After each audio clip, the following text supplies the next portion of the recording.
자, 믿음으로 이롭게 된다. 로마서 4장 3절부터 5절까지 말씀입니다. 성경이 무엇을 말하느냐? 아브라함이 하나님을 믿음에 그것이 그에게 의로 여기신 바 되었느니라. 일하는 자에게는 그 삭시 은혜로 여겨지지 아니하고 보수로 여겨지거니와 이를 아니할지라도 경건하지 아니한 자를 의롭다 하시는 이를 믿는 자에게는 그의 믿음을 의로 여기시나니. 일을 해서 구원받는다는 게 아니고 일하지 않아도 구원을 받는다, 그렇게 돼야 이게 은혜다라는 얘기를 하는 거예요. 그러니까 우리 아무 일도 하지 말자, 그런 일처럼 그렇게 생각하면 안 되죠. 그건 아무 일도 하지 않는 게 아니라 은혜를 받았으니 은혜 안에서 하라는 얘기지, 그러니까 아무것도 하지 말고 가만히 놀고 있어라 이런 얘기가 아니에요. 이 말은 우리가 율법의 의를 가지고 율법적으로 일해서 하늘나라 가겠다는 생각을 버려라. 믿음으로 가는 것이다. 그런 믿음을 가지고 있는 사람은 그 믿음 안에서 일을 할 때는 수고로의 일이 되는 게 아니라 기쁨의 일이 될 것이다 하는 그런 얘기를 성경에서는 가르치고 싶은 거죠. 그러니까 다 한쪽을 무시하거나 그래서는 아니죠. 그렇게 되는 게 아니고 이쪽도 인정을 하고 이쪽도 인정을 하는, 그렇지만 온전케 되는 게 무엇이냐, 요거를 그 온전케 하신 예수님 안에서 해라는 얘기예요. 그런 얘기를 한 것이 성경에서 가만히 놀고 먹으라 하는 얘기가 아니다라는 것을 우리가 좀 이해를 하셨으면 좋겠어요. 그 일이라는 게 하나님이 일하시는 일을 말하는 거예요. 그 일이라는 게요. 그 어떤 일을 말해요? 안식일 날 되면은 예수님이 막 자기가 일해야 된다고 그러죠. 다른 사람들은 쉬라 그러고 자기는 일해야 된다 그래요. 그런 일은 어떤 일이냐면 하나님의 일을 얘기하는 거예요. 예를 들어서 병 고치고 그 귀신 쫓고 이런 일들이 있잖아요. 안식일 날 그 안식을 주기 위해서 그 사람의 이렇게 귀신을 쫓아줘야 그 사람이 안식하잖아요. 병을 고쳐줘야지 안식하잖아요. 그죠? 문제를 해결해 줘야지 안식하잖아요. 율법적인 것 때문에 너무 고민하고 있는 이런 사람에게 예수님 만나가지고 그걸로 총가는 게 아니다, 나를 믿어라, 이제 이렇게 하면서 예수님이 그걸 풀어주죠.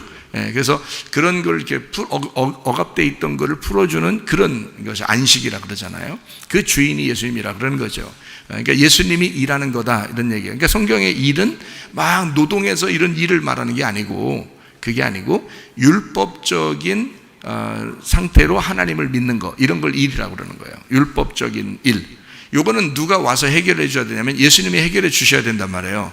예수님이 해결해 주시면 그 일이 끝난 거거든요. 그래서 그런 일로 천국 가는 게 아니다라고 얘기해 주고 싶었던 거예요. 그러니까 그 반대로 믿음이다. 그러니까 요 예수님을 그렇게 율법적으로 오셔서 일을 완성하시고 일을 끝내신 예수님을 믿으면 된다는 얘기예요. 그러니까 그 믿으면 이제는 우리는 이제 율법에 매여 있는 게 아니라 누구에게 매여 있는 거예요? 사랑의 줄로 그 남편 대신 예수님에게 매여 있기 때문에 사랑으로 한다는 거예요. 사랑으로 기도하고, 사랑으로 봉사하고, 사랑으로 예배하고, 사랑으로 헌신하고, 사랑으로 선교하고, 사랑으로 구제하고, 그죠? 그렇게 하라는 거예요. 그 사랑으로 기도하고, 사랑으로 예배하고, 사랑으로 헌금하고, 사랑으로 찬송하고요. 그런 마음으로 하라는 거지, 율법적으로 내가 이렇게 해야 천국 간다라는 그런 마음 갖지 말라는 거예요. 그러니까 예수님이 우리에게 은혜를 주셨으니 그 예수님 안에서 내가 이렇게 해야 되겠구나, 이런 마음을 가지라고. 은혜로 천국 와라, 은혜로 믿음으로 주님 앞에 가는 것이다 라고 얘기하는 것이 바로 일을 안 해도 너희가 일을 아니할지라도 경건하지 아니한 자를 의롭게 하시는 일을 믿는 자에게는 그의 믿음을 의롭게 여긴다, 이렇게 되는 거죠. 아브라함이 엄청나게 행동을 해가지고 의로워진 게 아니라 아브라함도 믿음으로 의롭게 되었다, 이렇게 얘기를 하거든요. 그러니까 히브리서 11장엔 다 믿음장이죠. 믿음으로 의롭게 된 것에 대해서 쭉 얘기해요. 율법적으로 구원받을 거나 의롭게 된 것은 하나도 안 나와요. 히브리 11장엔 다 믿음으로만 의롭게 되었다. 그 의로운 사람들이, 믿음으로 의롭게 된 사람들이 주를 위해서 살려고 하니까 목숨 걸고 살게 되었다라는 이제 그런 얘기가 이제 11장이에요. 히브리 11장. 그래서 로마서 4장 5절에도 이렇게 얘기했고요. 로마서 4장 6절에는 일한 것이 없이 하나님께 의로 여기심을 받는 사람의 복에 대하여 다윗이 말하기를 불법이 사함을 받고 죄가 가려짐을 받는 사람들은 복이 있고 이렇게 이야기를 했습니다. 로마서 4장에 이제 믿음으로 의롭게 된다는 그런 얘기들을 성경에서 이제 하고 있는데요. 제가 성경 이렇게 보니까 창세기 3장에 보면 하나님께서 아담과 하와가 선악과를 먹었을 때 하나님의 행동이 나와요. 이제 아담과 하와는 그때 선악과 먹고서 어떻게 했어요?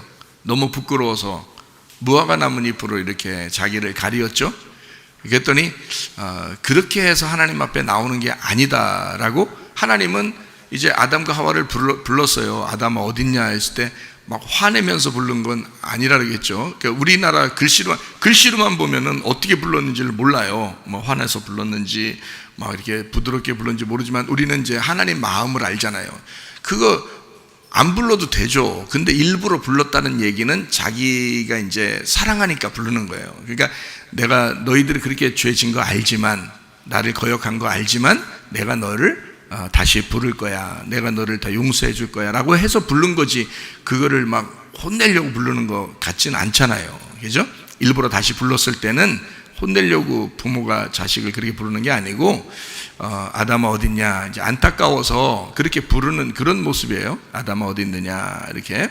또 여자분들 입장에서 또 왜 하와는 어딨냐, 왜 이걸 안 물어봤냐, 이렇게 또 하나님한테 그렇게 할 필요 없어요. 아담 안에 하와 있고 하와 안에 아담 있어요. 그래서 둘이 같은 몸이란 말이에요. 그러니까 아담 어딨냐 이렇게 얘기했어요. 그렇게 얘기하고서 이제 우리가 부끄러워서 숨었습니다. 그러니까 하나님께서 그들을 창세기 3장 21절에 보니까 하나님이 아담과 그의 아내를 위하여 뭐를 어떻게 해요? 가죽옷을 지어 입히시니라 그랬어요. 무화과 나뭇잎은 누가 만들었어요?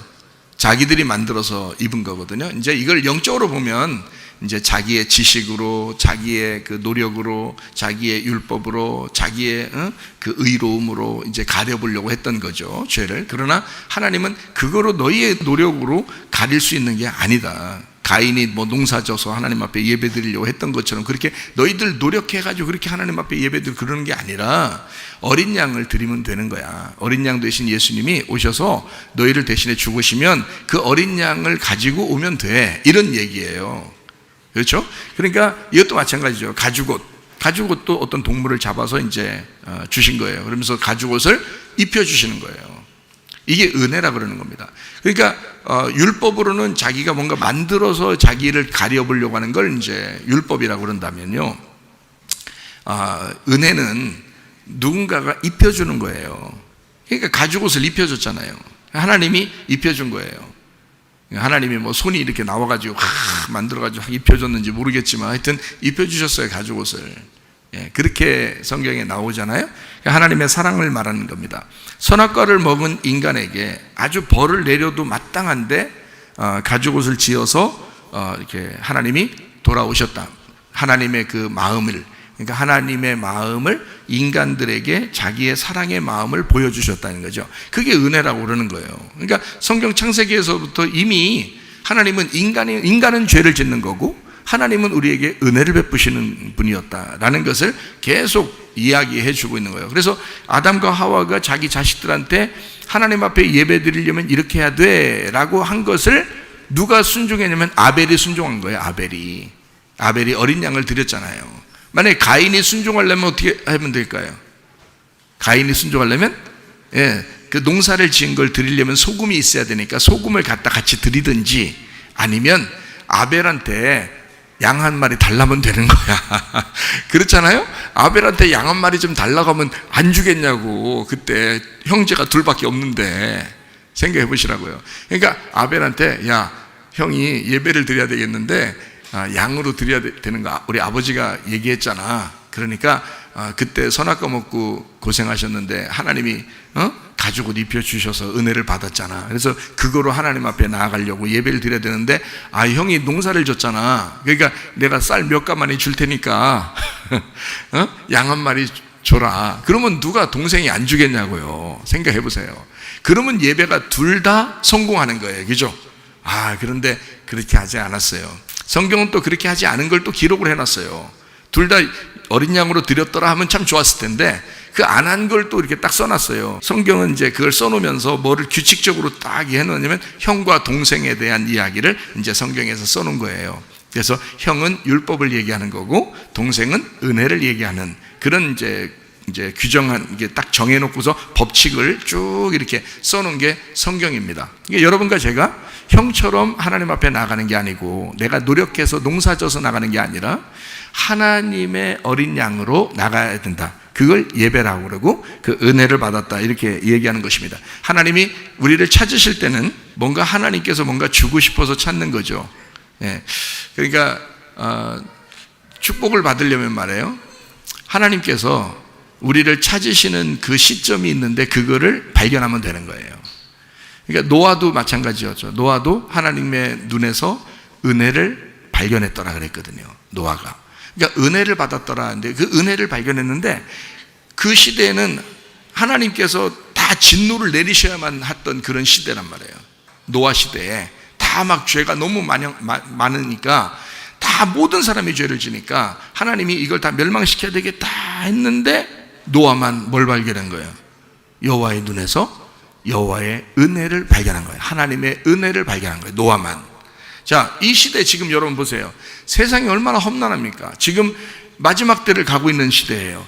뭐 그냥 얼마나 세상이 험악한지 뉴스만 봐도 세상이 너무너무 험악해져요. 옛날보다 더 험악해지고 더 험악해지면 더 험악해졌지 덜 하지는 않단 말이에요. 지금 계속 더 험악해지고 있습니다. 야, 이거 세상 종말이 오겠구나 이런 생각을 하잖아요. 이럴 때 여러분과 저는 뭘 발견해야 된다? 예, 노아처럼 여호와의 눈에서 은혜를 발견하셔야 된다는 거야. 그 은혜 받는 사람이 되는 거예요. 다 멸망해도 노아를 구원하잖아요. 그 노아 식구들을 구원하잖아요. 자, 여러분 한 사람이 하나님의 은혜를 발견하면 여러분의 가정은 구원받는 것입니다. 그러니까 한 사람이라도 하나님 앞에 은혜를 발견해야 돼. 아무리 세상이 험난하고 아무리 잘못된 세상을 지금 살아간다 할지라도 말이에요. 은혜를 발견하는 사람한테는 이 세상이 은혜가 되는 것입니다. 그러니까 모든 게 은혜로 보이는 거죠. 어떤 사람은 가정에서 남편과 아내가 이렇게 살면서 말이에요. 서로 원수라고 생각하는 사람이 있어요. 원수라는 얘기는 하나가 사탄이란 얘기거든요. 사탄. 그래서 원수가 됐다는 거야. 그러면 둘이 원수 됐어, 사탄 됐어요. 그럼 사탄이라는 말은 무슨 말이라겠어요? 적대 관계. 그러니까 반대다 이 말이에요. 반대편에 있다. 이걸 사탄이라 그런 거거든요. 그러면 남편과 아내가 당연히 반대편에 있지. 그럼 같은 편에 있겠어요? 남편과 아내가? 예, 반대편에 있다고. 이 반대편에 있는 게 하나로 뭉쳐져 가지고 한 짝이 되는 거예요. 그러니까 오른손 왼손이 반대편에 있지. 이게 어떻게 같은 편에 있어요? 둘 다 오른손 하면 어떻게 해요? 둘 다 오른손 하면 왼손이 없잖아요. 그러니까 왼손 오른손이 같이 있어야 된다고요. 근데 이 둘이 서로 합치니까 기도도 하고 이렇게 이러는 거지. 둘이 합쳐지는 거예요. 그래서 한 짝을 이룬다는 거거든요. 예수님하고 우리하고 둘이 떨어져 있어요. 하나님하고 우리하고 떨어져 있는데 떨어져 있으면은 한쪽이 오른쪽이고 한쪽이 왼쪽이란 말이에요. 한쪽은 하늘이고 한쪽은 땅이고. 그런데 이게 합해지면 어떻게 해요? 하늘 땅. 오른쪽 왼쪽 한 짝이 되는 거예요. 그러면 하나님하고 우리하고 하나가 되면 둘이 서로 찾고 싶어 하던 반쪽을 찾은 거예요. 그래서 한 짝이 되는 거예요. 그래서 부부가 된다고 하는 거예요. 성경 그래서 요한계시록에는 천국을 부부다 이러잖아요. 신랑과 신부가 만났다. 어린 양의 혼인잔치에 우리가 청함을 받은 사람이 복이 있도다. 이렇게 되는 거란 말이에요. 그러니까 이게 부부가 되는 것이 완전하게 된 거란 말이에요. 그러니까 원래 반쪽이죠. 그러니까 부인을 볼 때마다 남편을 볼 때마다 당신은 하는 족족, 생각하는 족족, 말하는 족족, 하는 행동하는 모든 족족 왜 나하고 반대야 이렇게 하죠. 그 원수잖아요. 사탄이잖아요. 그죠? 왜 하는 족족 이상하게 저렇게 어떻게 저런 인간을 만나겠나 이런단 말이에요. 자, 그렇게 이제 보이던 사람이 이제 그게 당연한 거거든요. 당연히 그렇게 보여야 되는 거예요. 반대로 보이니까 당연히 그렇게 안 보이는 사람은 은혜 받은 사람이에요. 그러니까 은혜 받고 보니까 이제 어떻게 돼요? 그게 그 반대편에 있는 게 하나님처럼 보이는 거예요. 그 반대편에 있는 게. 그래서 아내를 볼 때마다 옛날에는 원수하고 사탄처럼 보였는데 그 사탄이 은혜 받고 보니까 어떻게 해요? 하나님처럼 보이더라는 거지. 우리의 반대편은 누구만 있으니까? 원래 우리의 반대편은 사탄만 있어요. 우리의 반대편이니까. 그죠? 그런데 은혜를 받고 보면 우리의 반대편은 하나님밖에 안 계신 거예요. 은혜를 받고 보면. 예. 그러니까 야곱이라는 사람이 은혜 받기 전에 이제 에서를 무서워가지고 도망갔죠. 근데 돌아올 때 형이 너무 무서우니까 이거 만나면 자기 죽을 것 같은 거예요. 그래가지고 막 싸웠죠. 천사하고 막 싸워요. 축복 안 해주면 자기가 안 놓겠다는 거예요. 그거 놓게 왜 못하겠어요? 그거 진짜 한번 쳐서 여기 허리가 딱 부러져서 이거를 흔들흔들면서 붙들고 있으니까 그렇지, 손가락 하나씩 다 피면서 이렇게 또 놓게 하면 왜 못 놓겠냐고요. 놓을 수 있어요. 근데 그냥 져준 거예요. 천사가, 그죠? 져줬어요. 져주면서 이제 하나님인데, 그 하나님이 져주면서 이름을 너 바꾸라. 어떤 이름을 바꾸냐? 야곱. 이거는 발 뒤꿈치라는 이름이야. 뒤꿈치에서 괜히 저기 남 흠이나 뜯고 뒤에서 물어 뜯어가지고 넘어뜨리고 이런 놈이야. 네가 그런 놈인데 이런 야비한 그런 놈을 야 이스라엘이라고 바꿔라. 이스라엘. 하나님과 더불어 싸워서 이겼다. 이렇게 이제 바꾸라는 거예요. 하나님 어떻게 하나님과 싸워서 이겼겠어요? 그런 말이 아니고 하나님의 왕자, 하나님 편에서 승리한 자다라는 그런 얘기를 이제 이스라엘이라 그러거든요. 그러니까 이스라엘이라는 이름으로 바꿔라 그랬어요. 그러니까 야곱이라는 사람이 이스라엘 이름을 받아가지고 오는 거예요. 오다가 누굴 만났어요? 형님을 만났어요. 만나니까 뜬금없이 야곱이 뭐라 그래요? 형님을 보니까 누굴 보는 것 같다? 하나님을 보는 것 같다 그러잖아요. 옛날에는 어떻게 해요? 사탄 보는 것 같아. 무서워가지고 도망갔잖아요. 원수를 보는 것 같아서 도망갔는데 나중에 은혜 받고서 돌아오다 보니까 누굴 보는 것 같다? 하나님을 보는 것 같다. 남편과 아내가 처음엔 원수같이 보이던데 은혜 받고 보면 그 사람이 누구처럼 보일까? 하나님처럼 보이는 거야. 이게 정상이에요. 그 은혜 받은 사람이요. 그러니까 자기가 집에 가서 확인해 보라고. 은혜 받았는지 안 받았는지 금방 확인이 돼. 딱 보면서 하나님처럼 보이거든. 은혜 받았구나 내가. 하나님처럼 안 보이고 영 사탄처럼 보인다. 그러면 이제 은혜 아직 못 받으신 거야. 은혜가 못 받은 건 아니지, 조금 받은 거야. 은혜를 조금 받은 거야. 등불이 켜져 있긴 한데 간당간당이야. 그렇게 하면 안 되고 계속 불이 잘 켜져 있을 수 있도록 은혜를 받으셔야 돼요. 노아가 은혜를 발견한 거야. 세상이 다 죄 가운데 있고 세상이 다 멸망 가운데 있는데 세상에 그 가운데서도 딱 한 명, 이거 쉬운 거 아니거든요. 모든 사람이 다 그렇게 보고 있는, 악하게 보고 있는 그 가운데 선하게 한 사람이 딱 보고 있었던 거예요. 하나님의 선함을, 하나님의 사랑을, 그 하나님의 눈물을 보고 있었던 거예요. 하나님이 이렇게 멸망시키려고 하는 그 가운데서도 하나님이 이 백성들을 사랑하고 있다는 그 눈물을 발견한 사람이 노아였던 거예요. 그 가운데서. 그렇게 보기 힘들거든요. 그 시대가 그런 게 아니니까. 시대적으로 그렇게 볼 수 없는 시대인데 딱 한 사람, 노아가 하나님의 눈에서 은혜를 발견한 거야. 하나님의 눈물을 본 거예요. 자, 이해가 되시겠습니까? 그게 은혜라는 거예요, 여러분. 은혜. 그러니까 여러분이 진짜 은혜를 받고 사시는 건 생활이 완전 달라요. 삶이 달라진다고. 그게 정상이란 말이에요. 하늘의 삶을 사니까, 땅에서 하늘의 삶을 사니까 삶이 달라지는 게 정상인 거예요. 자, 무슨 말인지 아시겠죠?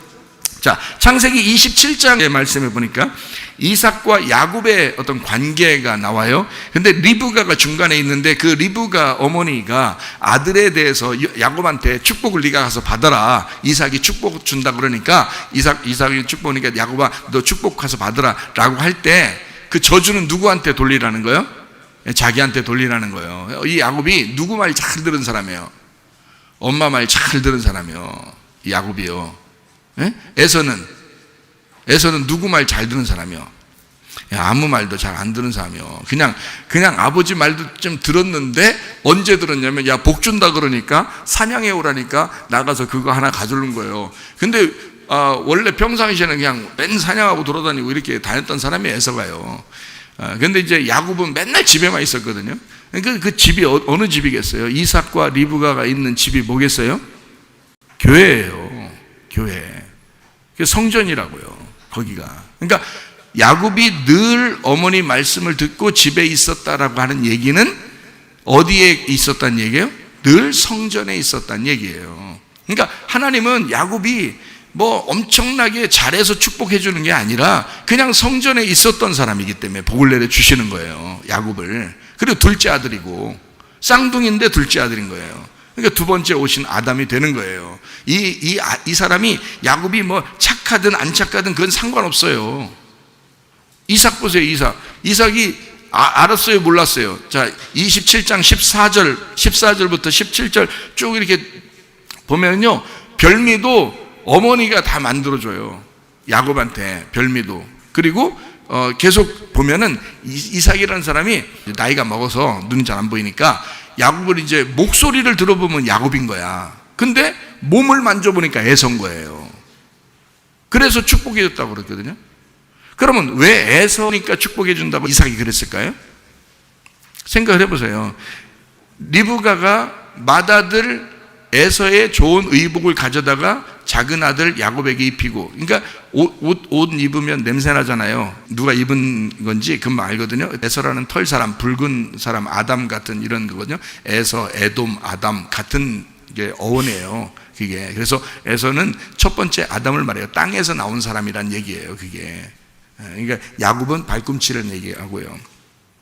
그러니까 이게 처음부터 에서라는 사람은 첫 번째 아담을 설명하려고 했던 사람인데, 에서가 입는 옷을 입고 오라는 거예요. 입혀주고 리브가가 가라는 거예요. 복 받으러. 그럼 이제 야곱이 걱정스럽잖아요. 만약에 이제 그거 안 걸렸다 하더라도 목소리가 이게 걸리면 어떡하냐고 그러는 거잖아요. 근데 실제로 걸렸어요, 안 걸렸어요? 걸렸어요. 목소리는 야곱인다 이렇게 딱 얘기하잖아요. 이삭이 자기 아들, 둘째 아들이 들어오는지 첫째 아들이 들어오는지 아무리 눈 감고 있어도 모르겠어요? 목소리 들어보면? 목소리를 아무리 흉내내려고 이렇게 저요 에서입니다 이렇게 해도요, 야곱이 목소리가 원래 가늘다 했잖아요. 엄마 치맛자락만 따라다니고 집에만 있었고 있기 때문에 목소리가 원래 좀 가늘고 털도 별로 없고 이런 사람이란 말이에요. 제가 에서입니다 이렇게 하면 이삭이 들을 때 목소리가 야곱 같으다 이렇게 할 수 있잖아요. 그러면서도 축복을 해준다고요. 왜요? 뭐 입고 갔으니까? 에서 옷을 입고 갔고요. 에서처럼 꾸미고 갔단 말이에요. 네. 그래서 축복을 받은 거예요. 왜 에서처럼 해야지 와서 축복을 받죠? 이삭은 하나님 아버지를 대표합니다. 축복해 줘야 되니까. 그렇죠? 그런데 이 에서처럼 하고 온 아들 야곱을 축복해 줘요. 왜요? 뭐 입고 와야 되니까? 가죽 옷을 입고 와야 되니까. 가죽 옷을 입고 와야 은혜를 베풀어 주니까. 하나님이 처음부터 창세기 3장부터 하나님이 은혜를 베푸신 것은 가죽 옷이란 말이에요. 그거 입고 오라는 거야. 우리 보고. 그러니까 너 괜히 의로운 채 하면서 밋밋하게 오지 말라는 거야. 그냥 털 입고 오라는 거야. 털 입고, 털 있는 거 입고 나오라는 거야. 다시 말하면 하나님, 나 죄인입니다. 나 이런 사람이에요. 나 죄인인데요, 주님이 복 좀 주셨으면 좋겠습니다. 하나님의 복을 사모합니다. 그렇지만 난 죄인입니다. 죄인의 모습으로 오라는 거예요. 그래야 복을 준다는 거예요. 너 죄인이잖아. 하나님이 입혀 주셔야 사는 그런 죄인이잖아. 네가 스스로 어떻게 구원받아? 하나님이 은혜를 베풀어 주셔야 구원받지. 그게 가죽옷이라고요. 그래서 가죽옷을 요구하는 거예요. 그러니까 이삭한테는 그냥 오면 안 돼. 저주받는 거예요, 잘못하면. 그래서 가죽옷을 딱 입고 온다면 또 축복해줘요.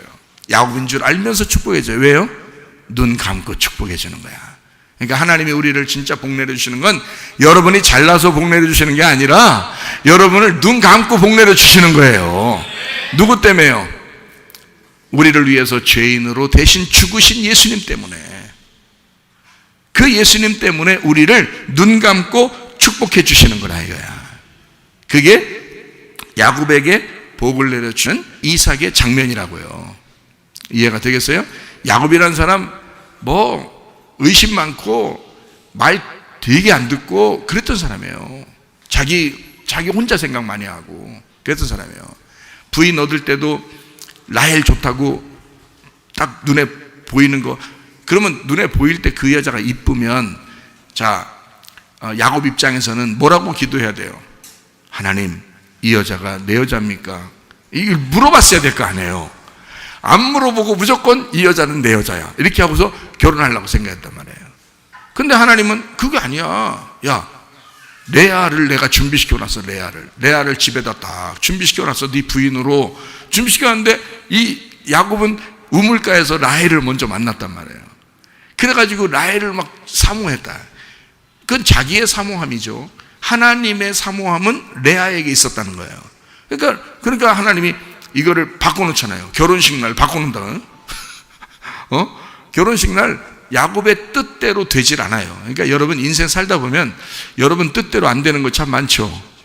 내 뜻대로 마옵시고 아버지의 뜻대로 되기를 원하나이다. 이렇게 예수님은 처음부터 그렇게 기도하시잖아요. 그냥 그게 하나님 앞에 대한 기도예요. 여러분 다 지나고 보면 자기 뜻대로 된 거 거의 없죠. 이상하게 인생이 자꾸 꼬여 들어가고 그래요. 그런데 돌고 돌아서 결국에는 다 잘 되고 있어요. 결국에는. 그러니까 하나님은 돌고 돌게는 만드는데 결국엔 이스라엘의 축복을 주신다고요. 그러니까 야곱이 자기 뜻대로 자기 믿음도 없고 계속 막 머리 굴리고 막 이렇게 하거든요. 그러는데 결국에는 하나님이 복을 내려 주시더라. 그래요. 자, 마찬가지예요. 여러분 성경에 보면 막 사람들이 이름이 많이 나오는 사람이 있어요. 이름 많이 나오는 사람, 오랫동안 이름 나오는 사람, 욥도 이름 많이 나오죠, 그죠? 또 아브라함도 말 안 들었던 사람인데요, 많이 나옵니다. 야곱도 이름 많이 나와요. 아브라함, 이삭, 야곱 중에서 이름이 최고 적게 나온 사람이 누구예요? 이삭이에요. 이삭 최고 적게 나오거든요. 이름 적게 나온 사람이 더 착한 사람이에요, 성경에서는. 여러분은 생각할 때 이름 많이 나오니까 그 사람 좋다고 생각하잖아요. 여러분이 왜 오래 사시는지 알아요? 말 안 들어서 그래요. 여러분이 말 잘 들으면 일찍 간다니까요. 말 잘 들으면. 여러분 일찍 간다고 해서 그 사람을 저주받았다 이렇게 말할 수 없는 거예요. 하나님이 일찍 데려간다는 건 그만큼 말을 잘 듣는다는 얘기야. 성경에 보면 이름이 적게 나오는 사람들이 있어요. 스데반 보세요. 스데반이 바울보다 많이 나와요? 바울이 엄청 나와요. 어땠던 사람이에요? 바울 장난 아닌 사람이야, 이 사람이. 스데반은 굉장히 선한 사람이에요. 스데반은요 하나님의 면류관이야. 그러니까 스데반을 먼저 데려가는 거예요. 바울은 너는 많이 깨져야 되잖아. 바울은 구원 받았어도 은혜 받아. 여러분 교회 나와서 구원 받잖아요. 구원 받았는데 왜 이렇게 오래 살아? 우리 교회도 장수하는 교회 중에 한 교회인데요, 우리 교회 나왔어요. 자, 교회 나왔어요. 구원 받았어요. 은혜 받았어요. 근데 왜 이렇게 오래 살아요? 하나님이 여러분을 그 나이에 맞게 다루시려고 그러는 거예요.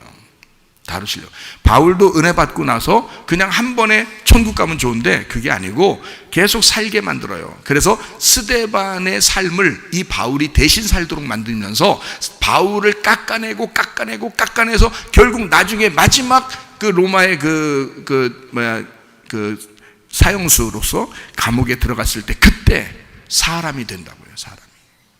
뭐 그 전에 사람 안 됐다는 얘기 아니에요. 은혜 받으면 사람 됐죠. 사람 됐으니까 그걸 키워나가는 거야. 하나님이 키워나가서 마지막 때 돼서 내가 옛날에 마가한테 좀 심하게 한 것 같아, 그러기도 하고요. 그리고 자기의 그 하나님의 그 사랑을 깨닫고 더 사람들에게 내가 또 한번 이런 사람들도 만나고 싶어, 이 사람도 만나고 싶어 이러면서 그렇게 사람이 마음이 너그러워진다고요. 처음부터 그렇게 된 사람이 아니에요. 계속 다루신다고, 이렇게 하나님 만들어 나가신다고요. 그러니까 성경에 오래 나오는 사람은 아무래도 많이 고칠 점이 많은 사람들이에요. 근데 짧게 나오신 분들 있죠, 고칠 점이 많이 없는 사람들이에요. 요나 길게 나왔어요, 짧게 나왔어요? 짧게 나왔어요. 왜 짧게 나온 줄 알아요? 사람이요, 하나님을 온전히 믿은 사람이요, 하나님이 저 나라 백성을 구원할 것 같은 거야, 믿은 거야.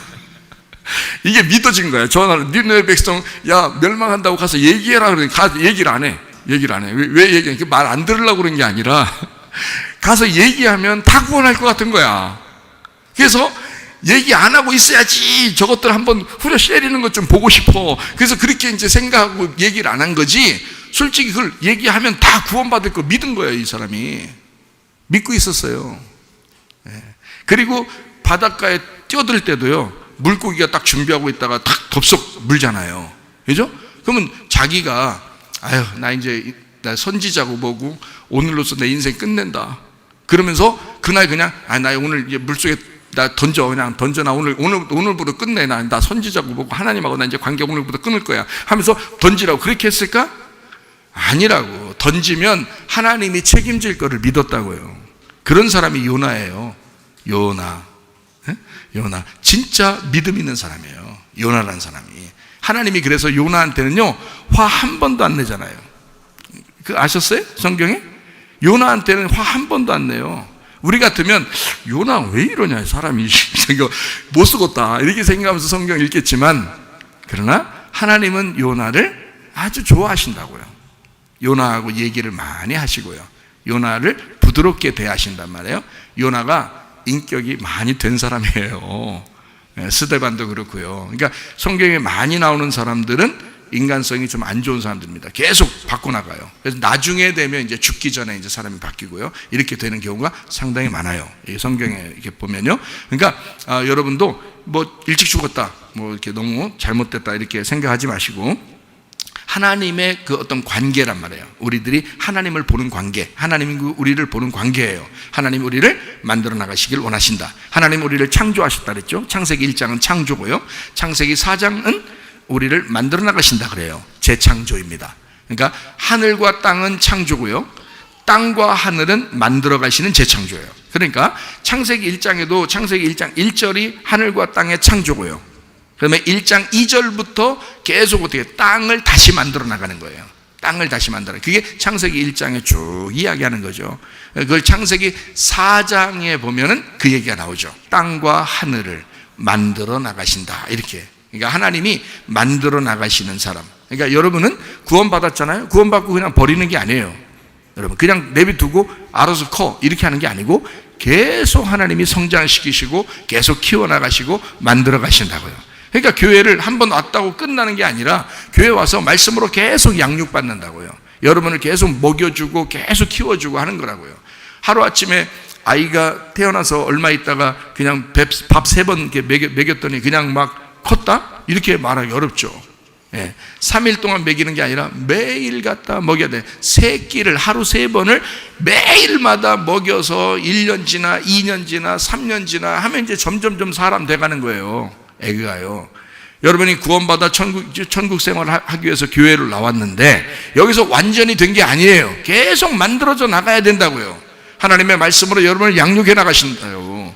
그게 하나님의 마음이라고요. 그 사랑으로 하시는 거예요, 여러분. 그러니까 다 멸망받는 시간에도 하나님의 눈에서 사랑을 발견할 수 있는 사람이 있다. 그게 여러분과 제가 되셔야 합니다. 이 세상 사람들이 다 이 세상에 멸망했으면 좋겠다, 너무너무 험악하다, 뭐 세상 종말이 왔다, 마지막 때다, 아무리 얘기해서 이 세상 정말 살 필요도 없다, 살 의욕도 없다, 막 이렇게 하는 이 시대에도 이 가운데서도 하나님을 발견하면 된다 이거야. 그 은혜를 발견하면 된다. 그걸 믿음이라 그러는 거예요. 그러니까 천국 가는 건 우리가 뭔가 해서가 아니라 믿음으로 가는 것이다. 자, 이삭과 야곱의 관계 아시겠죠? 그러니까 눈 감고 축복해 주는 거예요.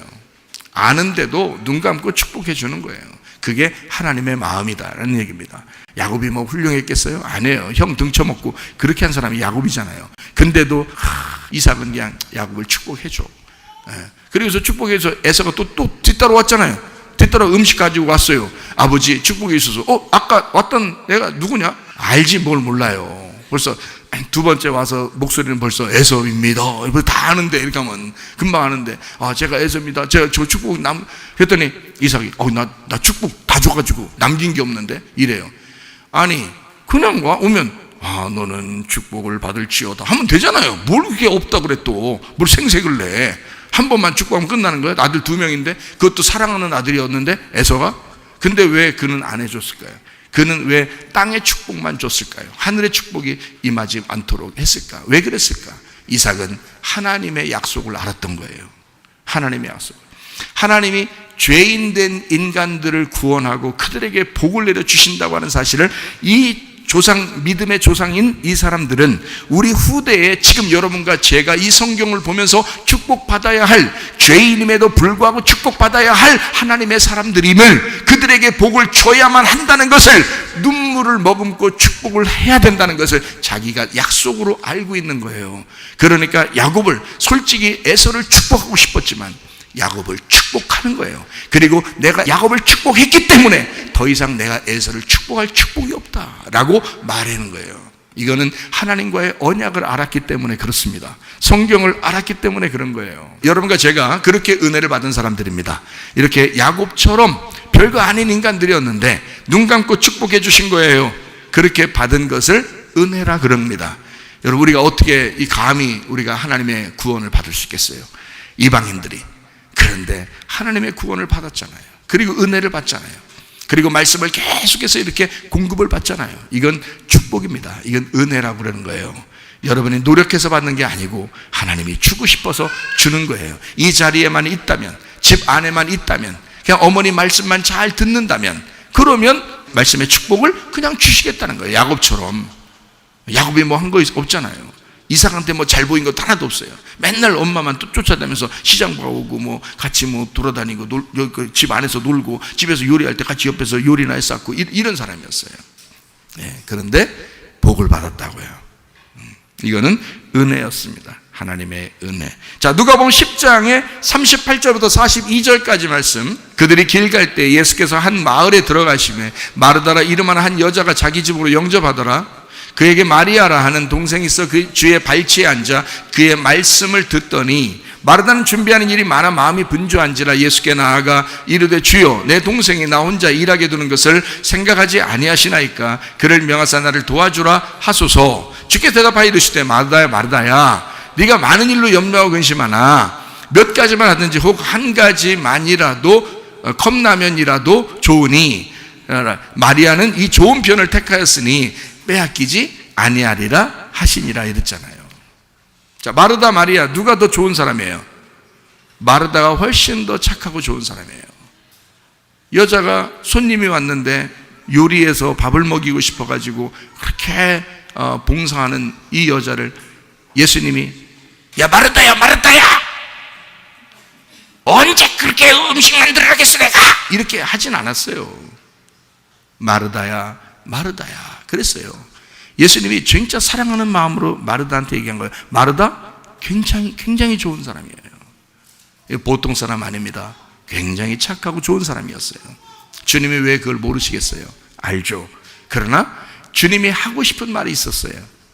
뭐냐면 야 은혜는 거저 받는 거야. 수고해서 받는 게 아니야. 그냥 이 마리아 봐봐. 가만히 말씀 듣고 앉아있잖아. 가만히 말씀 듣고 앉아있잖아. 별로 한 것도 없지. 근데 은혜는 이렇게 오는 거야. 나는 이렇게 주고 싶어서 너희들한테 이렇게 주고 싶어서 온 거야 라고 그걸 가르쳐주고 싶었던 거예요. 마르다와 마리아의 관계에서 하나님과 마리아의 관계를 주님은 손 들어주셨다고요. 하나님과 마리아의 관계, 여러분과 저의 관계가 되셔야 합니다.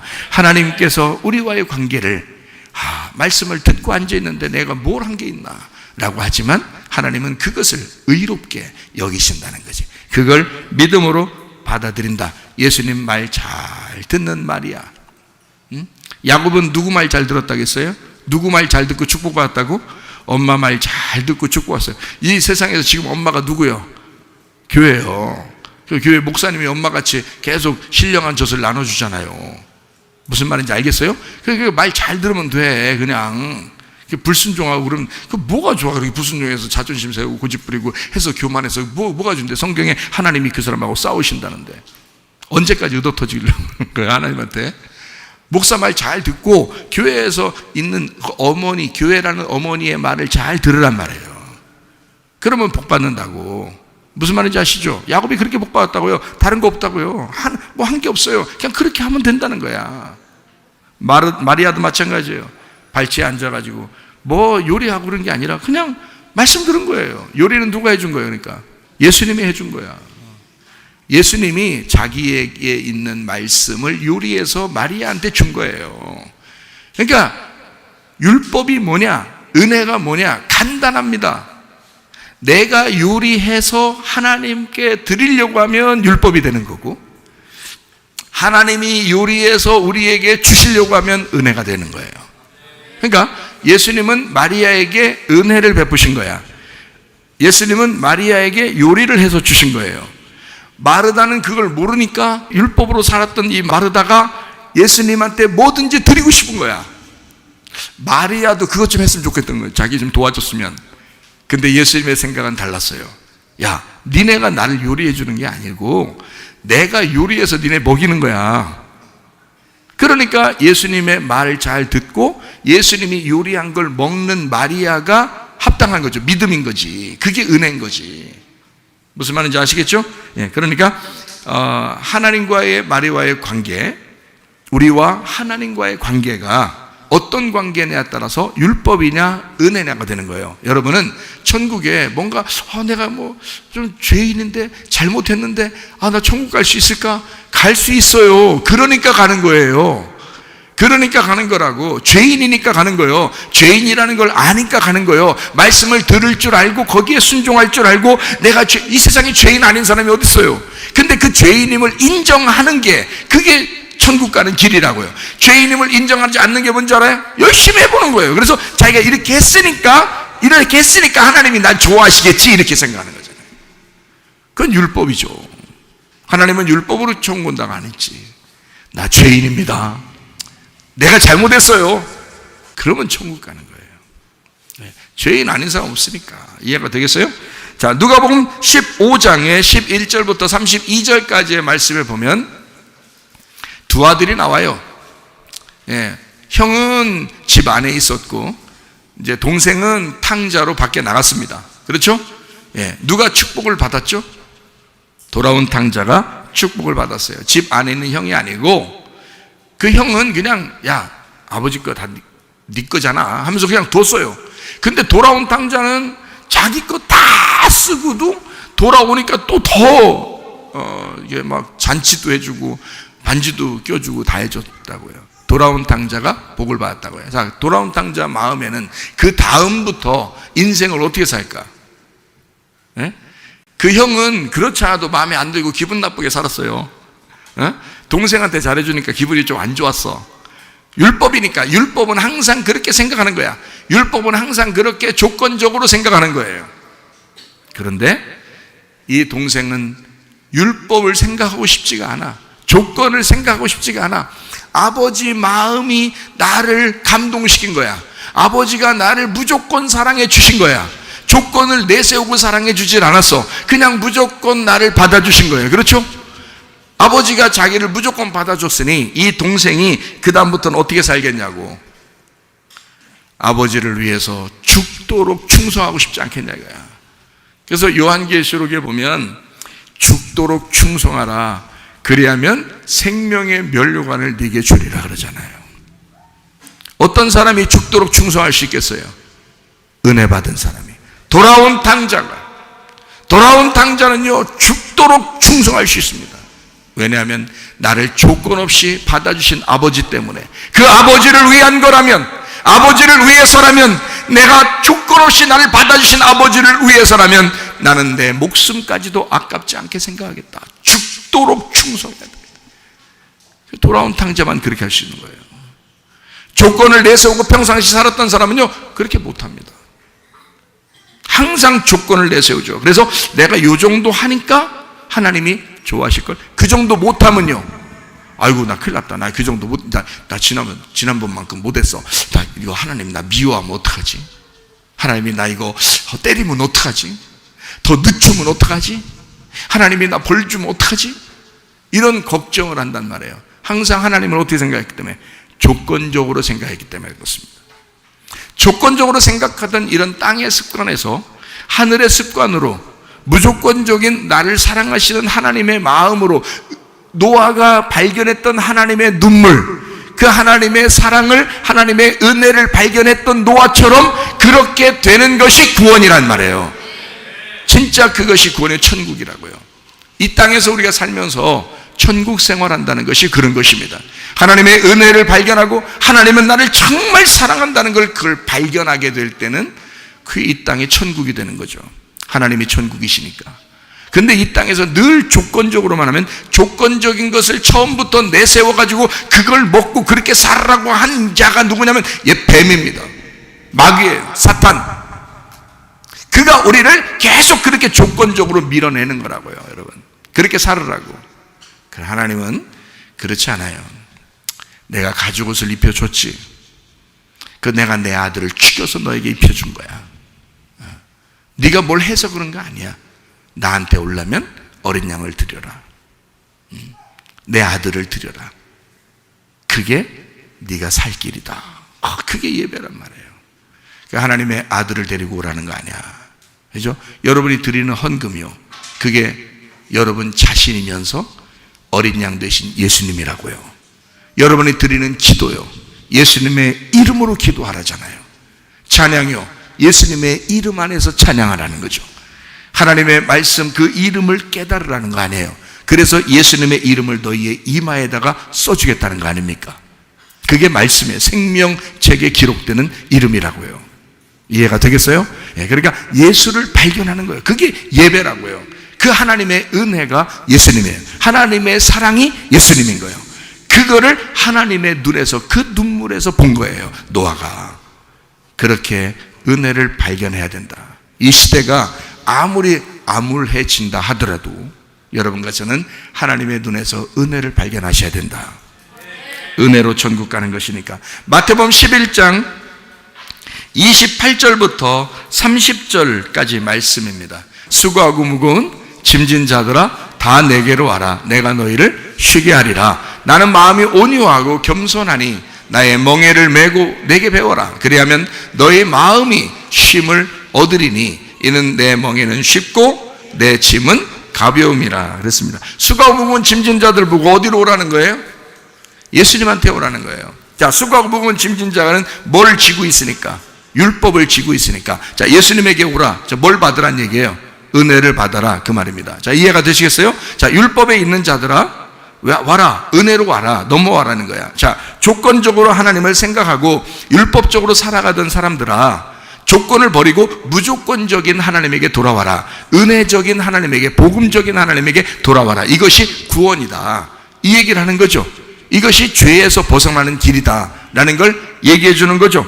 그게 땅의 섬김으로 살던 너희들아, 하늘의 섬김을 받아라 이거죠. 땅의 섬김을 계속 땅에서 하나님 앞에 섬기려고 그렇게 노력하던 자들아, 하늘의 섬김을 받아봐라. 은혜로 살아봐라. 네 모든 게 다 하나님의 것인 걸 인정하지. 그러나 하나님의 것인 걸 인정하지 못하는 사람이 있어. 왜? 땅에서 자기가 살아야 되니까 그런 거예요. 땅에서 어떻게든지 살아야 되니까. 그런데 은혜를 받고 보면 예수님이 들어오시잖아요. 그러면 땅에서 살고 있지만 하늘을 살고 있는 사람이 되어버린다고요. 그러면 내 모든 건 다 하나님의 것이 된다고요. 근데 그렇게 하기가 싫은 거예요. 그렇게 하기 싫고 내가 가진 것 중에서 조금 떼어서 하나님 앞에 조건적으로 드리고 싶은 거예요. 그러면 하나님이 드린 만큼 복을 주시겠지라고 생각하는 거예요. 그거 저주받습니다. 그게 성경에서는 저주라 그러는 거예요. 그게 율법적이기 때문에 그렇습니다. 율법은요, 저주받는 사람들이 왜 저주받는지를 알려주려고 율법이 온 거예요. 율법이 나쁜 게 아닙니다. 율법을 통해서 네가 왜 저주받는지를 알려주려고 율법이 찾아오거든요. 은혜는 뭐냐면 우리에게 복을 주시는 것이 왜 복을 주는 거냐, 이 율법이 해결됐다고 은혜를 주시는 겁니다. 그래서 은혜라 그러는 거예요. 그러니까 은혜는 원래가 있었던 거예요, 없었던 거예요? 없었던 거예요. 원래는 은혜가 없었던 거예요. 원래는 율법이 있었던 거죠. 그 율법이 완성되니까 은혜가 된 거지. 무슨 말인지 알겠어요? 원래 은혜가 있었던 건 아니에요. 율법이 있는데 율법을 완성하니까 율법이 끝마쳐졌단 말이에요. 그거를 은혜라 그러는 거라고요. 그걸 누가 끝냈어요? 예수님이 끝낸 거예요. 그래서 우리는 예수님이 은혜다라고 얘기하는 거예요. 예수님이 은혜다. 무슨 말인지 알겠어요? 율법이 없어지고 죽은 게 아닙니다. 율법은 살아있어요. 근데 그것이 내 속에서 완성이 되니까 예수님이 은혜가 되셨다 이 말이거든요. 그러니까 조건적인 나의 삶, 율법적인 나의 삶에서 무조건적인 나의 삶으로 옮겨져, 복음적인 나의 삶으로 옮겨지면 그걸 구원이라 그런다고요. 자, 무슨 말인지 아시겠죠? 땅의 섬김, 내가 땅에서 섬기는 거. 자, 어떨 때는 섬기죠. 열심히, 여러분 어떨 때 보면 교회 열심히 하세요, 이렇게 하세요. 그러면요, 목사님에게도 순종하세요 그러잖아요. 그러면은 여러분이 어떨 때는 해요. 부모님께도 순종하세요. 착한 일 좀 하세요. 선교도 하세요. 구제도 하세요. 그러면 한단 말이에요. 예배도 드리러 열심히 나오세요. 그러면 한다고요. 그럼 기도도 하루에 좀 얼마큼씩 하세요. 그러면 한단 말이에요. 그러면 그게 그냥 내 마음에서 그냥 그렇게 하고 싶어져서 계속 그렇게 그냥 좋아가지고 하면 할수록 기분 좋고 그냥 그렇게 기분 좋 그냥 하고 싶어서 그렇게 되면은 자동적으로 되겠는데, 그게 안 될 때는 이게 하다가 말다가 하다가 어떨 때는 기분이 상하면 안 하게 되는 거예요. 기분이 상하든 안 하든 밥 먹잖아. 기분이 상하든 안 하든 물 마시고, 기분이 상하든 안 하든 공기도 마시잖아요. 이거 숨도 쉬잖아. 기분 나쁠 땐 숨 쉬지 마셔야지. 근데 기분 나빠도 숨을 쉬어. 그러니까 한마디로 말하면 내가 살아있는 사람이기 때문에 숨이 쉬어지는 거고, 먹을 걸 찾는 거고. 어떤 사람은 장례식 자기 식구들 장례 끝나고서 나오면서 국밥 먹자고 다 들어가서 국밥 맥혀. 그게 자기 가족이 돌아가셔가지고 막 엄청 우는 것도 엄청 울고 벽을 치면서도 막 울고 그러더라. 장례식당 갔더니 그렇게 울더니 나오더니 밥 한 끼씩 하고 가야지 하면서 다 모여서 밥 먹고 그러더라고요. 아니 그렇게 울 때 보면 밥도 안 먹힐 것 같아. 근데 나오면 또 밥을 또 먹어. 또 다. 내가 또 옆에 있었으니까 나한테도 밥 드시고 가시라고 하면서 밥도 다 시켜주고 또 그런다고요? 저도 나야 뭐 식구가 아니니까 먹죠 뭐. 근데 그 사람들은 자기들이 막 벽을 치면서 막 울고 막 땅을 치면서 막 울고 막 이러더니 저보다 더 많이 먹더라고. 그럼 이게 뭐냐 이거야. 슬프지 않냐 이거야. 마음이 좀 슬프지, 좀 씁쓸하지 않냐 이거야 이게. 자, 그러면서 하는 말이 살아있는 사람은 먹어야지 이런다고. 야, 산 사람은 먹어야지 이런다고요. 그러면서 먹더라고요. 야, 보세요. 자, 살아있기 때문에 먹더라 이거야. 옆에서 장례식으로 몇 명 죽어 나자빠져도 살아있기 때문에 먹고 앉아있더라 이거야. 그걸 보니까 이게 장례할 때는 아무것도 안 먹을 것 같이 보여. 그렇게. 그러더니 나와서는 다 먹고 앉아있더라고. 그러니까 살았으니까 먹는 거예요. 살았으니까 숨 쉬고, 살았으니까 물 마시는 거야. 다시 말하면 그 사람이 사람이니까 먹고 마시고 숨 쉬는 거야. 그런 것처럼 여러분과 제가 복음적으로 산다는 것, 하늘의 섬김을 받는다는 것, 이렇게 살아있기 때문에, 구원받았기 때문에 돼야 되는데, 그게 안 되는데 내가 살아있는 척 하려니까 열심히 땅의 섬김을 해보려고 하는 거란 말이에요. 그러니까 어떨 때는 되는데, 그럴 때는 좋을 때는 되는데 안 좋을 때는 안 된다는 거죠. 그게 왜? 그런 사람이 아니니까. 자, 장례식 때는 밥이 안 먹겠다는 거죠, 이런 사람들은. 그런데 산 사람은 먹지 하면서 다 먹더라. 살아있기 때문에 그런 거라. 사람이니까 그렇더라 이 말이에요. 이해가 돼요? 그러면 하늘적인 삶을 사는 사람들은 사람이니까 그냥 그렇게 살아지더라는 거지. 그게 정상인 거죠. 그게 오히려 아름다운 거죠. 그게 삶이니까 되는 거란 말이에요. 그건 자동적으로 되는 거란 말이에요. 자기가 배고픈데, 자기가 목마른데, 자기가 지금 숨 안 쉬면 죽을 것 같은데 자기가 사람이니까 하게 되더라는 거지. 자, 이거를 은혜의 삶이라 그러는 거예요. 율법적인 삶은 자기가 하고 싶을 때는 해요. 그러나 하기 싫을 때는 안 하게 되죠. 이해가 됩니까? 그걸 율법적인 삶이기 때문에 그렇습니다, 여러분. 때로는 여러분 승질 내면서 승질만 안 내면 모든 게 다 괜찮아진다고 했잖아요. 그런데 승질을 내면 모든 걸 다 망치는 거예요. 집안의 가정의 그 식구들과의 관계에서도 승질 내면 다 망가지는 거예요. 교회 생활에서도 승질 내면 다 망가지죠. 사회생활, 직장생활, 학교생활도 승질 내면 다 망가집니다, 여러분. 승질만 안 내고 조금만 참아보자니까 아주 그냥 이를 드득드득 갈면서라도 조금만 참아보자. 그 다음날 되면 또 밥 먹고 물 마시고 또 숨 쉬고 산 사람이니까.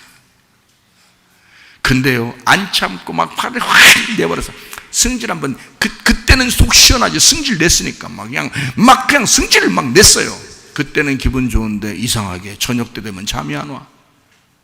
그 다음날 때도 밥 먹어도 밥도 기분도 안 좋고, 그 사람 보면 더 기분 나쁘고 밥도 안 먹히고 그래요. 그런 짓을 뭐하래. 그건 며칠 가요. 한참 가는 사람도 있고요. 한번 으득으득 갈면서 한번 참아버리면요, 그 다음부터는 이게 밥이 맥혀요. 편안합니다. 마음이 편안하고 그리스도인으로서 내가 참았지.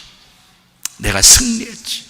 주님 안에서 승리했지. 거울을 쳐다보면서 그래, 너로서는 그리스도인이니까 네가 승리한 사람이야.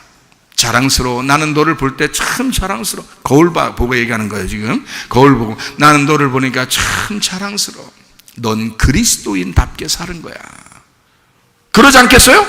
근데 승질 한번 팍 내봐요. 승질 한 번이 뭐예요? 2번 내고 3번 내고 승질을 팍팍팍 내보세요.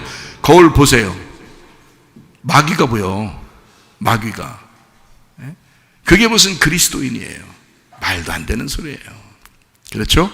이거는 그 사람이 그리스도인이 되어야 된다는 거야. 그리스도인처럼 흉내내면서 한두 번 하는 것은 가능하지만 계속할 수는 없는 거예요. 율법적으로 계속할 수는 없는 거야. 그런 사람이 돼버리면, 진짜 그리스도인이 되면, 그리스도의 사람이 되면 그렇게 살아친다는 것입니다. 용서하게 되고, 사랑하게 되고, 기도하게 되고, 선교하게 되고, 예배하게 되고, 헌금하게 되고, 그렇게 찬양하게 되고, 하나님을 경외하게 되고, 자동적으로 된다는 거죠. 그런 사람들이 되시는 거, 이거를 하늘의 섬김이라 그래요. 여러분의 힘으로 한 게 아니라 하나님께서 여러분을 섬겨주셔서 그 하나님의 성령의 힘으로 하게 됐다는 얘기입니다. 땅에서 하는 건 여러분의 힘이죠. 여러분이 하고 싶을 때는 했지만, 하기 싫을 때는 하고 싶지만 안 된단 말이에요. 왜? 자기 힘이었으니까. 그때는 하기 싫은 거예요. 안 하고 싶은 거예요. 그냥 다 때려치고 싶은 거예요. 손 놓고 싶은 거예요. 그렇죠. 왜냐하면 자기가 열심히 붙들고 한번 해봤었으니까. 그러나 이걸 한번 놓고 싶을 때도 있어요. 그러나 하나님이 주시는 건요, 놓을 수가 없어요. 왜냐하면 나를 누군가가 붙들고 살아가시기 때문에, 하나님의 성령이 내 속에 들어와서 나의 주인 되시기 때문에, 누군가에게 내가 복종하며 살고 있기 때문에, 그는 만왕의 왕이시며 만주의 주가 되시고 하늘나라의 왕이 되신 그분이시기 때문에, 나를 창조하신 그 하나님이시기 때문에, 나를 그렇게 그냥 억압해서 사랑하는 게 아니라 자기 아들을 두여 그렇게 나를 사랑하시고 사신 분이기 때문에, 은혜로 하니까 그렇게 자동적으로 된다 이 말이에요. 그런 삶을 살아가시다가 주님 만나셔야 합니다. 그러니까 율법적으로 하는 건 어떻게 보면 선택적이라고 할 수 있어요. 선택. 왜 학교 가면 왜 선택 과목이 있고 필수 과목이 있어요? 선택 과목은 해도 되고 안 해도 되는 거예요. 근데 필수 과목은 뭐예요? 꼭 해야 되는 거죠. 그걸 필수 과목이라고 그래요. 그러니까 선택적이다. 그냥 필요에 의해서 그냥 내가 하고 싶다 안 하고 싶다 하면 내가 한다, 하기 싫으면 안 한다, 이렇게 되는 걸 말하면 선택 과목이라고 그래. 그냥 필요에 의해서 하는 거, 조건적이죠. 땅의 섬김입니다. 그걸 율법이라 그런 것입니다. 그러나 은혜는 그렇지 않습니다. 은혜는 필수 과목이에요. 네가 좋아하든 싫어하든 무조건 해야 돼요. 이거는 좋아하든 싫어하든 무조건 해야 되는 거야. 이거는 필수 과목이야. 이거 안 하면 졸업 못해. 이거 안 하면. 이건 필수 과목이니까. 이건 필요에 의해서 하는 게 아니라 절대적으로 해야 되는 거야. 그렇게 만드신다고요. 그러려면 어떻게 돼야 돼? 내가 뭔가 하는 게 아니라 뭔가 돼야 된다는 얘기예요. 하나님의 아들이 돼야 된다는 얘기야. 그리스도인이 돼야 된다는 얘기야. 하나님의 아들을 모시고 살아야 된다는 얘기야. 그거를 은혜라고 그러는 거예요. 여러분 진짜 은혜로 사셔야 돼. 율법으로 사는 건 한계가 있어요. 그러나 은혜로 사는 건 한계를 초월한다고요. 무조건적인 사랑을 받은 사람은 한계를 초월해 버린다. 그렇게 주님을 만나시고 사셔야 된다 이 말입니다. 그러므로 여러분, 악한 생각과 악한 말과 미움, 이것은 반드시 결과가 나타납니다. 악한 생각을 해보세요. 결과가 병으로 나타나든지 잘못된 것으로 나타납니다. 스트레스로 나타납니다. 미워해보세요. 결과가 반드시 스트레스로 나타납니다. 악한 말을 해보세요. 결과가 나타납니다. 왜요? 능동적이니까. 내가 이렇게 했으니까 이렇게 나타나는 결과란 말이에요. 그건 조건적이라고요. 네가 이렇게 하면 이렇게 되는 거야. 조건이잖아요. 내가 이렇게 했으니까 이렇게 된 거야. 자, 밥 안 먹었으면 어떻게 돼요? 밥 안 먹었으면 배고픈 거야. 그게 결과란 말이에요. 무슨 말인지 아시겠죠? 화가 났어요. 승질냈어요. 미워했어요. 그러면요, 병나요. 병난다고요. 그래서 성경에서도 용서하라 하잖아요. 용서 왜 하라 자꾸 그러냐면 너 건강해야 되니까 그런 거예요. 하나님이. 그러면 여러분이 나 죽어도 용서 못해요. 그럼 죽어야 되는데 죽지 죽지는 않았도, 왜냐면 이걸 살려놓고서 오랫동안, 하여튼 그 사람은 변원방에 뭐 칠할 때까지 이렇게 더 오래 살게 해야 되는, 왜냐면 그 사이에 어떻게든지 회개시키려고 하는 거 하나님이요. 이 사람 오래 살게 해서. 일찍 데려가면 천국 가면 좋은데, 이걸 계속 오래 살게 하면서 네가 그렇게 미워하는 사람이 있고, 그렇게 용서하지 못한 사람이 있고, 그렇게 인생을 더럽게 살았으니까 너를 계속 내가 살려주면서 너를 어떻게든지 너를 고쳐야 되겠다라고 생각하고, 하나님께서도 하나님한테 물어보셔봐. 하여튼 그렇게, 이게 조건적이니까, 자기가 늘 조건적으로 생각한단 말이에요. 그러니까 봐요, 미워했어요, 악한 말을 했어요, 악한 생각을 했어요. 반드시 병납니다. 이 사람 병나요. 그러니까 하나님도 너 그렇게 해봐. 결과적으로 넌 네가 그렇게 자꾸 하면 할수록 그렇게 나타날 거야. 율법적으로 사는 사람들이 율법에서 그렇게 자기가 의롭다고 그렇게 생각하고 예수님을 갖다 정죄하면서 막 싸우려고 해도 예수님은 그렇게 얘기해요. 너희들은 독사의 새끼들이야. 말 더럽게 안 듣는, 하나님의 말을 더럽게 안 듣는, 너희들이 믿는 하나님은 하나님이 아니라 마귀야 이놈아. 그렇게 얘기해요. 왜? 예수님은 왜 그렇게 얘기하냐면, 너희들이 그렇게 조건적으로 생각하고 살았으니까, 그렇게 율법적으로 살았으니까 너희들이 행한 대로 그대로 갚아줄 거야 하나님이. 그게 심판이에요. 그러니까 여러분, 미워해보세요, 악한 말을 해보세요, 악한 생각을 해보세요. 병납니다. 그게 여러분에게 결과로 찾아온 거니까 그런 거예요. 그건 능동적인 것입니다. 밥을 안 먹고 때에 맞춰서 안 먹어보세요 여러분. 그 조건이거든요. 이 땅에 사는 것은요, 제가 엄청나게 연구를 해봤어요. 엄청나게 연구했다는 말은 엄청나게 생각을 많이 해봤다 그런 뜻이에요. 그렇다고 생각을 막 하느라고, 그냥 생각하느라고 잠도 못 자고 그런 것도 아니에요. 그냥 잠깐 애기랑 놀다가 생각나면 그게 생각난 거예요. 생각한 거예요. 엄청 생각한 거예요. 그게 애기랑 놀다가 갑자기 생각나면. 예? 자 보세요. 밥을 안 먹었어요. 그러면 밥을 안 먹으면 애가, 우리 조카도 보니까 애가 다 으실으시네요.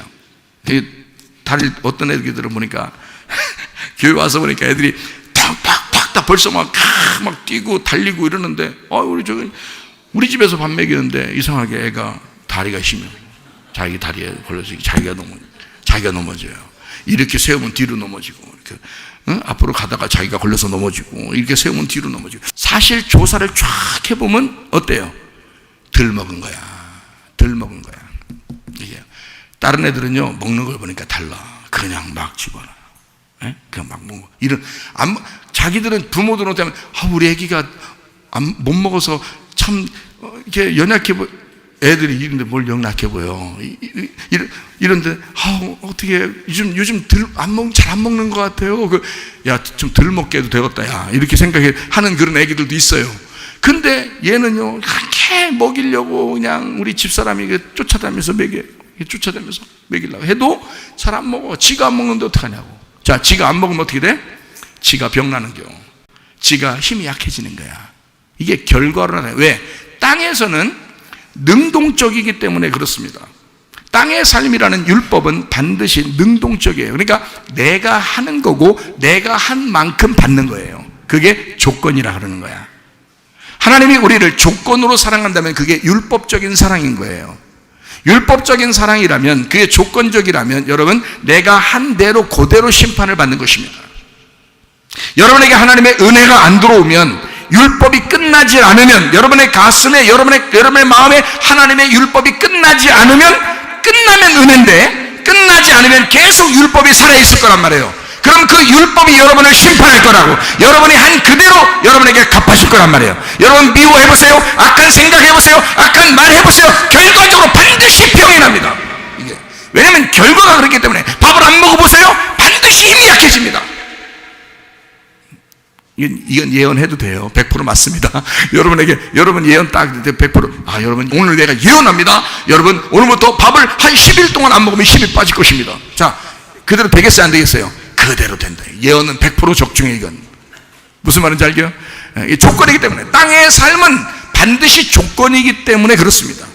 조건적인 삶은요, 우리를 그렇게 만들어 버리는 거예요. 조건이니까. 근데 하나님은 너 조건으로 나 만나려고 하지 마라. 나는 너를 무조건 사랑한 거야. 네가 죄인임에도 불구하고 난 널 사랑한 거야. 나를 조건적으로 보지 마. 부모가 이 자식들을 볼 때 자식이 부모를 조건적으로 본다면 얼마나 슬프겠어요. 부모가 가장 씁쓸하고 슬픈 건 뭐냐? 자식이 부모를 조건으로 볼 때. 그러면 얼마나 슬프겠냐고요.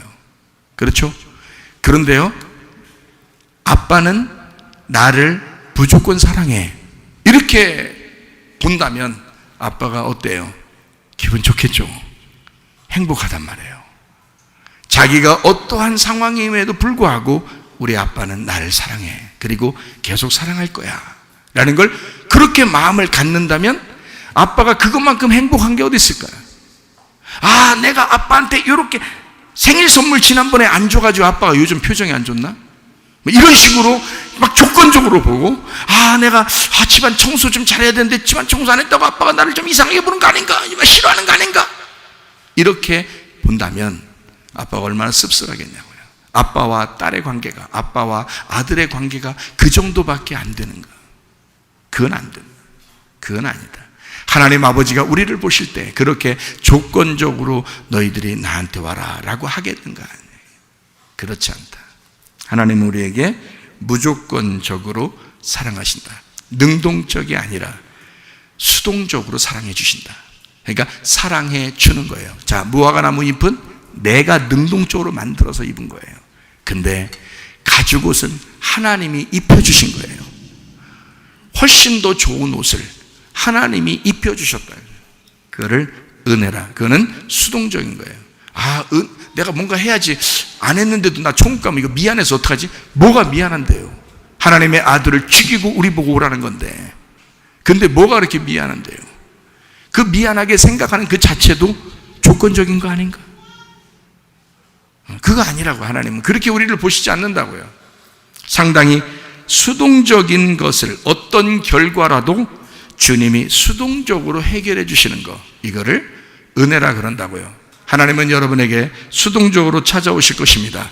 이스라엘 백성들이 애굽에 살 때 유월절 어린 양의 피로 그들을 구원했습니다. 그거 능동적으로 그랬을까요? 아니에요. 그들을 구원한 것은 어린 양의 피였습니다. 그들이 구원받은 것은 그들의 노력이 아니었어요. 어린 양의 피가 그들을 구원한 거예요. 수동적인 것입니다. 홍해바다를 갈라서 올 때 그 사람들을 보고 홍해바다 물 좀 치면서 그냥 그렇게 오라겠어요? 그냥 하나님이 갈라놓고서 오라는 거예요. 하나님이 갈라놓고 오라는 거예요. 수동적인 것입니다. 애굽에서 가나안 땅에 들어갈 때까지 하나님은 한 번도 그들에게 능동적으로 요구하지 않습니다. 이해가 돼요? 다 수동적으로 해주십니다. 홍해바다 건너서 광야로 넘어온 이스라엘 백성들에게 만나가 내리는데 그 사람들이 10번이나 하나님을 거역했는데도 불구하고, 그러면 화가 나서 만나를 안 내려주고 싶을 수도 있을 텐데 하나님 그러지 않아요. 화나는 그날도 만나는 내립니다. 하루도 빠지지 않고 만나는 내렸습니다. 하나님은 그런 하나님이시기 때문에 그런 거예요. 하나님은 우리처럼 이렇게 조건을 내세우고 사랑하시는 분이 아닙니다. 무조건적으로 내가 해주고 싶어 그런 거야. 내가 구원하고 싶어 그런 거야. 내가 너희들과 사랑하고 싶어서 그런 거야. 내가 너희들 사랑해 주고 싶어 그런 거야. 내가 너희들과 동행하고 싶어 그런 거야. 그거를 깨달으면 천국인 거예요. 그거를 깨닫지 못하면 주님과 동행하는 게 아니니까 지옥을 사는 것 같은 거고, 이 땅을 바라보니까 자기만 보이는 거죠. 자기의 눈에 들어오는 것만 보는 거죠. 그러니까 슬프고 괴롭고 지옥 같은 삶이죠. 그러나 내가 어렵고 힘들고 슬프고 괴로운 일이 있더라도 하나님의 눈에 눈물을 보게 된다면, 그 사랑을 보게 된다면 하나님과 동행하는 사람이 되겠죠. 그러면 그 자체가 천국이 된다 이 말입니다. 이 땅에서의 삶이. 어떤 삶을 여러분 사시겠어요? 율법적인 삶을 사시겠어요? 은혜적인 삶을 사시겠어요? 유월절 어린 양의 피도 주님이 해주신 거예요. 홍해바다 갈른 것도 주님이 해주신 거예요. 광야의 만나를 내리시는 것도 주님이 해주시는 거예요. 요단강 건너게 한 것도 주님이 해주신 거예요. 요단강 건너가서 여리고성 무너뜨리게 한 것도 주님이 해주신 거예요. 예, 사람이 자기들 노력으로 한 거 하나도 없어요. 하나님이 다 해주셨어요. 그러면서도 하나님이 기뻐하는 거예요. 하나님이 해주고 나서 기뻐하는 거예요. 자기가 해주고, 우리 같으면 좀 미안하기도 하고, 우리가 안 했는데도 이거 받으면 되나? 이렇게 생각할 수 있지만 하나님의 마음은 주고 싶어서 한다리란 말이에요. 요단강을 건넜어요. 여리고성 무너뜨렸어요. 그리고 가나안 땅을 정복하게 만듭니다. 자, 이때 너희들에게 능력을 주겠다. 너희들에게 힘을 주겠다. 여호와 하나님을 의지하여 나가서 너희들이 손을 긋는 것마다, 정복하는 것마다 네 땅이 될 것이다. 이거 얼마나 큰 축복입니까? 여러분, 주님의 은혜를 받은 사람, 그 무조건적인 하나님의 사랑을 받은 사람, 그 은혜 안에서 살아가는 하나님의 사람들이 이 가나안 땅을 정복해가며 하나님 말씀을 깨닫고 더 많이 깨닫고 더 많이 알아가서 영혼이 잘된 같이 범사가 잘되고 강건하게 되기를 축복합니다.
아버지 하나님은 나를 그렇게 무조건적으로 사랑하시는 하나님이심을 믿습니다.